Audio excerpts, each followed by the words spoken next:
साफसफाई केल्याशिवाय जायचं नाही. सांगा एक बाई साफसफाई करायला, मी नाही करत.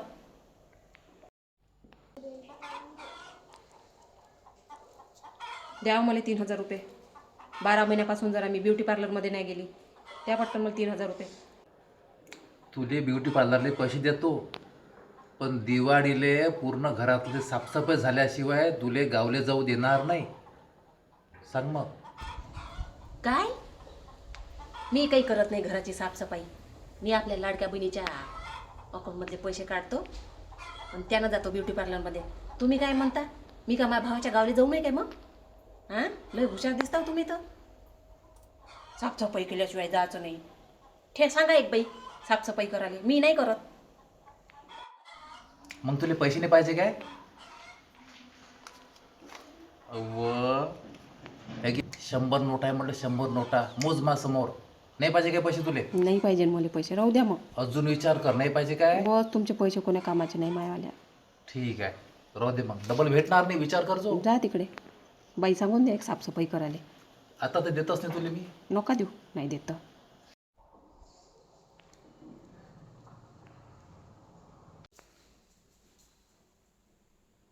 घेतली असते तर बरं झालं असतं बाई.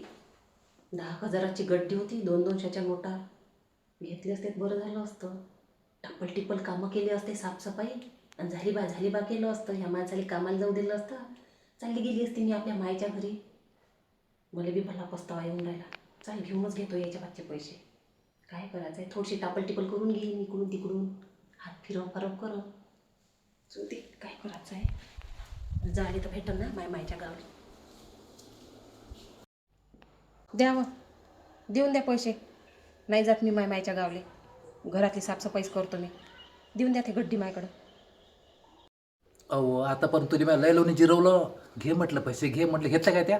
आता तू टेमलशील तरी तुला अजिबात पैसे देत नाही. देतच नाही मी. जाय तिकडे. नाही ना, असे नका करू ना बा. द्या ना. आता ते देतच नाही तुला. 2 ना म्हटलं घे म्हणून पैसे. अहो साफसफाई करतो ना मी तुमच्या घरातली. आता नाही देत. द्या ना बा, देऊन द्या ना. नाही आहे पैसे. जाय देऊन द्या ना. आता एवढा वेळ जिरवलं तर जिरवलं लोणी. जाय सरक तिकडे. आता पैसे देत नाही मी. असं बाई काय? संध्याकाळी गिळायला या जा मग. हां, कशी उपाशी ठेवंत. मग सांगतो तुम्हाला. फक्त जेवण करायला जा घरी.